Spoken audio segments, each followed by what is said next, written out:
Stupid, dumbass liberals, again, like with everything, they misunderstand the entire point of a story. They take something that's happening and they run with it to a corner as if, let's say they stand on their heads.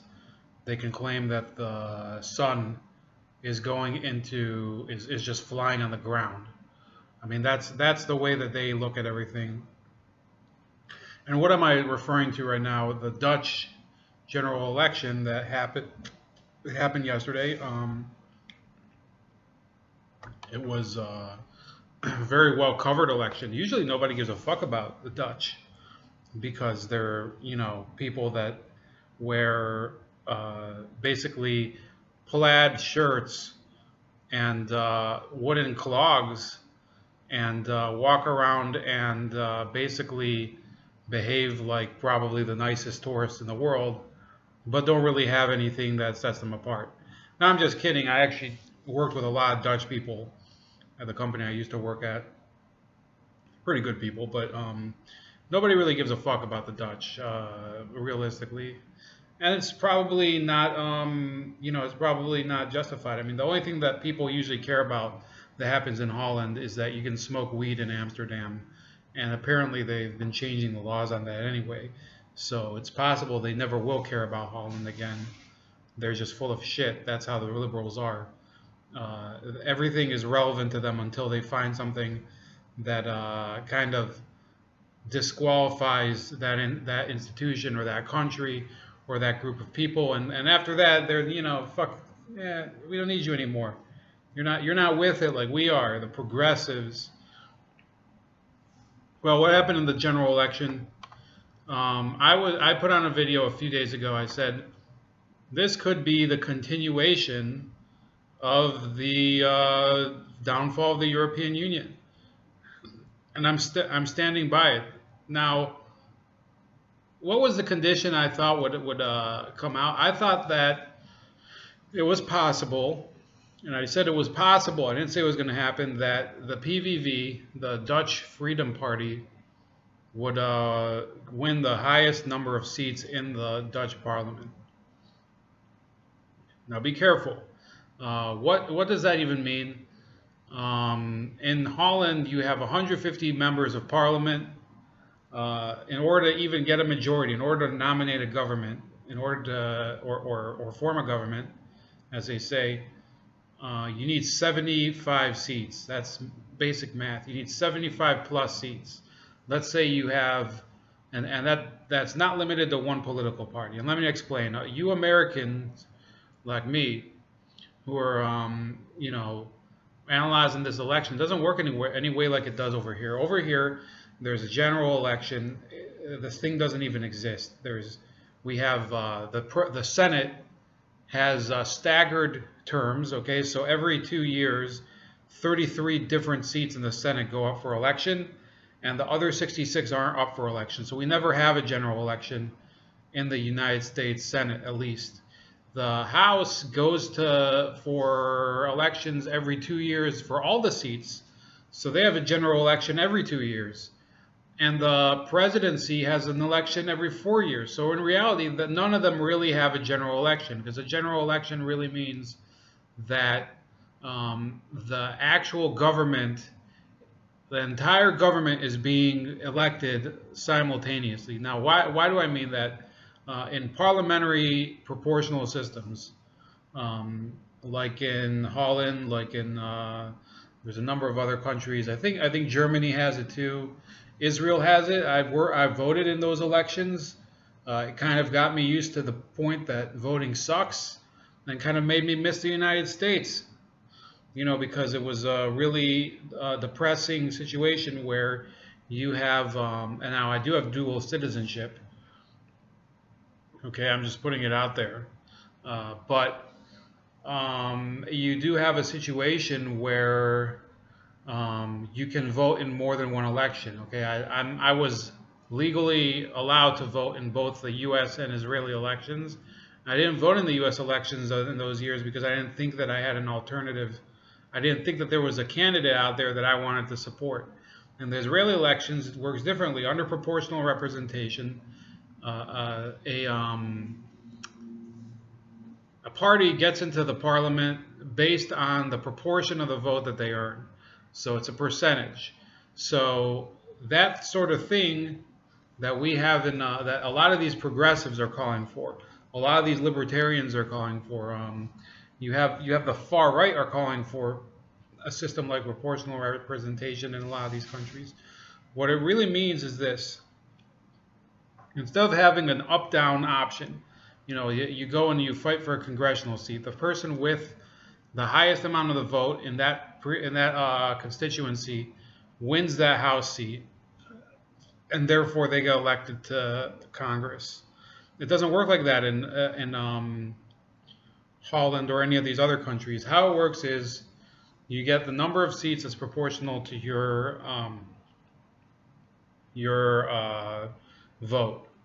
Okay, so instead of a vote for Gary Johnson being a completely worthless statement as it was last year, Gary Johnson's party, the Libertarian Party under a proportional system, I think they got 3% or something. They would have had 3% of the seats in Congress if we worked under proportional representation. So what these clowns fail to mention is that under this system, it's almost impossible for one party to win a majority.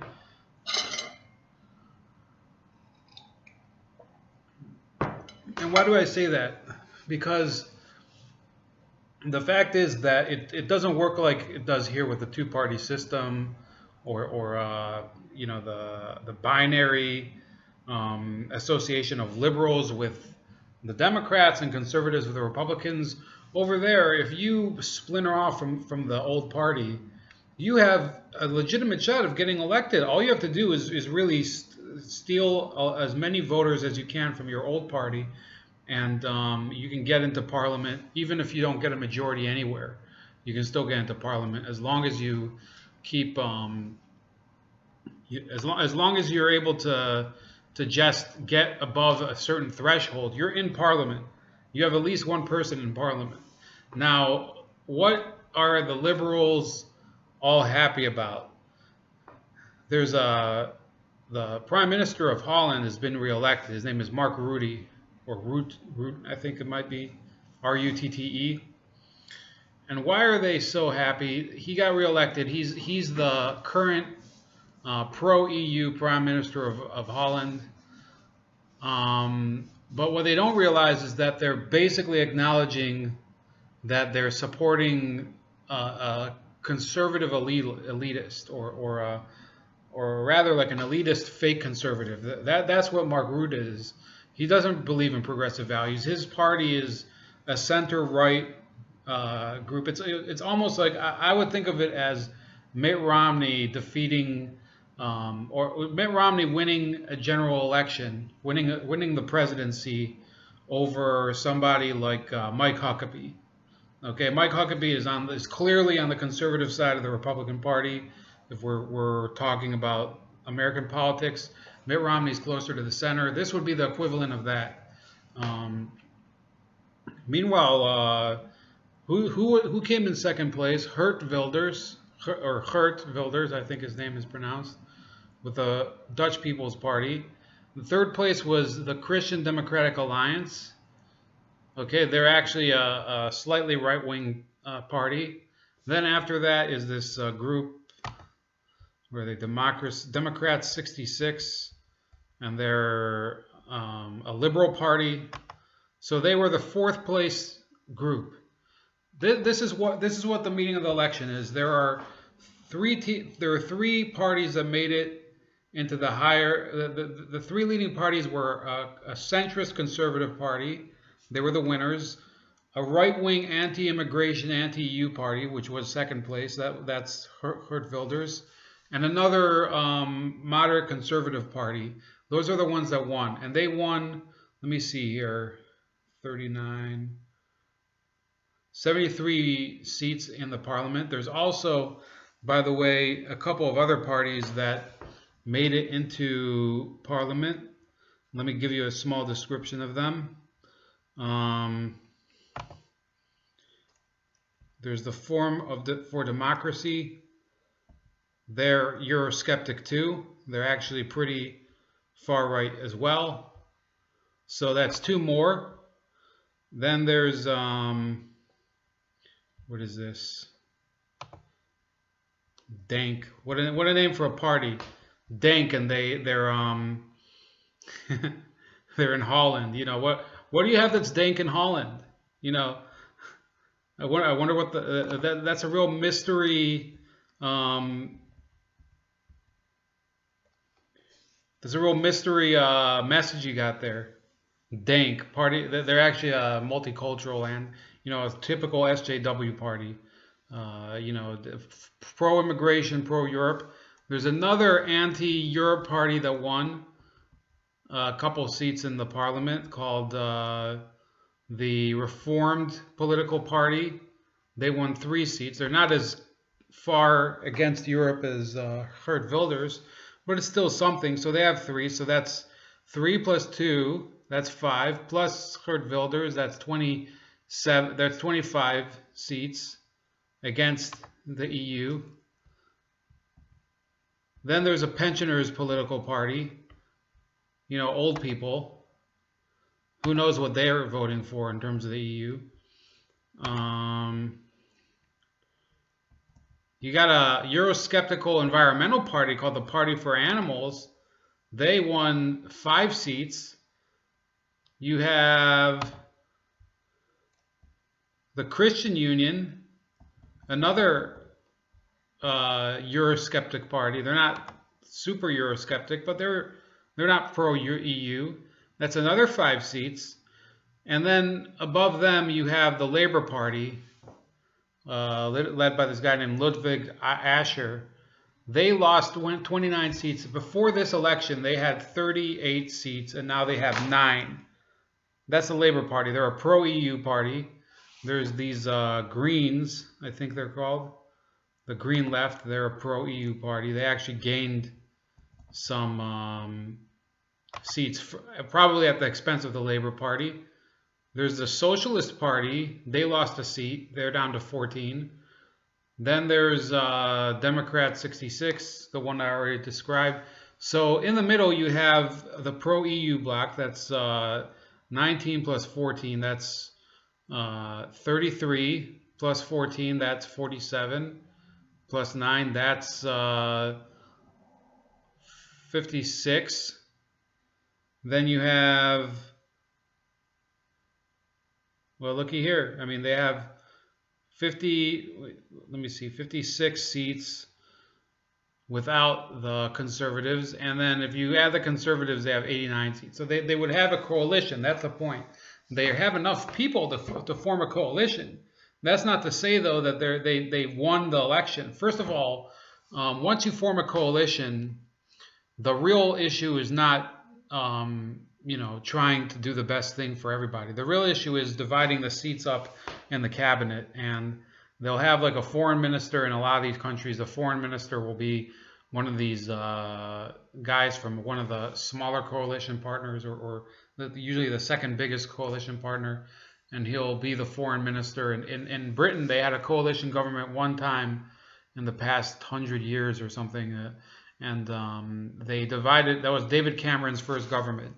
And it was him as the prime minister, and as his deputy prime minister, he had Nick Clegg, this completely inept retard and the head of the Liberal Democrats, who normally, before the election, he was like super, contrarian. He was like, David Cameron's going to ruin this country. He's going to cause austerity, cutting welfare and things like that. He's a disaster.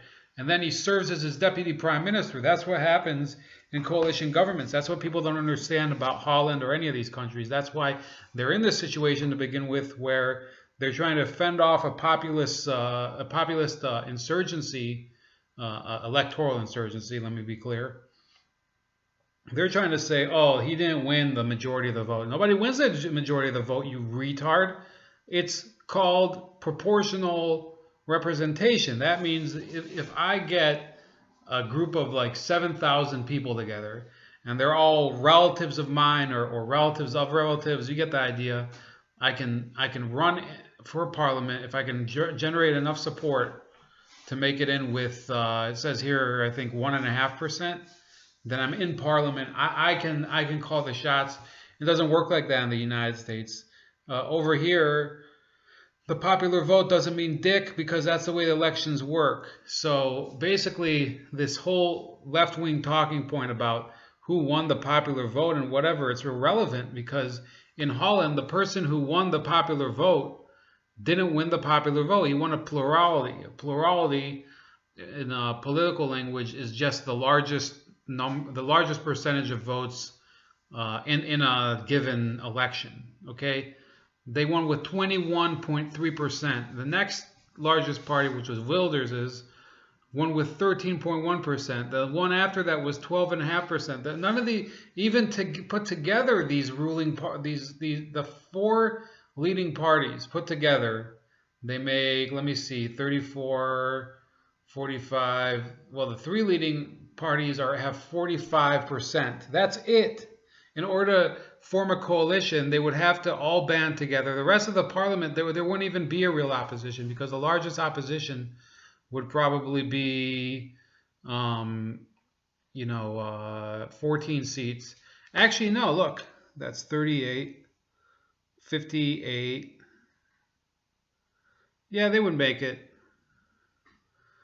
58, yeah, 91 seats. If the four largest parties formed a government, including Geert Wilders' party, then they would have 91 seats out of 150. Every other party would have 14 seats or less. They would be completely ineffective. Whoever would be head of opposition would probably, be able to take coffee breaks because he wouldn't have a chance of vetoing anything or actually getting any work done.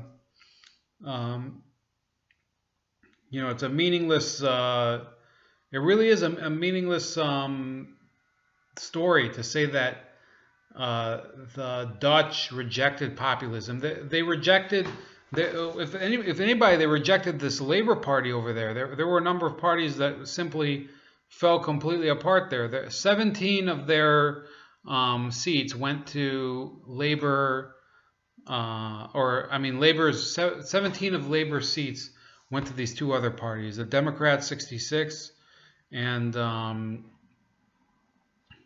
Green Left. So don't give me this bullshit about, populism is down. The party that won the most gains was the Greens, true, but they went from 4 to 14. The party that went the highest in terms of making it into, the Geert Wilders' party won 5 more seats than it did last time. That's enough in my mind to say that he's definitely threatening the established political order. Now, the other thing is, let's say he would have won the most seats in Parliament. It still doesn't mean anything. They could have still built around him a coalition of the unwilling or something like that. I don't know how they call it over there, but in this case, it just shows that the popular vote really doesn't mean anything because under their system, nobody won a majority. Nobody was even close. The ruling party had less than a quarter. Forget about more than a majority. They weren't even half of a majority. Okay, so I don't want to hear any of this crap about popular vote and we're the people and whatever. There's countries where the popular vote is basically a charade. It's almost like, you vote for these people onto the council, or in this case in the parliament, and then they get to automatically turn around and make a major deal with one of their rival party corrupt lackeys. And everybody pretends, the election wasn't really about how the other party is going to screw the poor or about how the other party is going to flood this nation with immigrants. Now we're all together. I wouldn't be surprised if Wilders was to be invited to help form a government. But I think it is more likely that they're going to try to isolate him, and it's not going to work. There's other parties that are already signing up for the same type of agenda. It could be even more of a definitive break than Brexit was from the EU, because unlike Brexit, unlike UKIP, the British Eurosceptic Party, the Wilders' party already has a major parliamentary representation. So don't count anything out. Anyway, so we'll talk about other things on Saturday night probably. This is Ramon with Bold Like a Leopard, and we'll see you around the bend.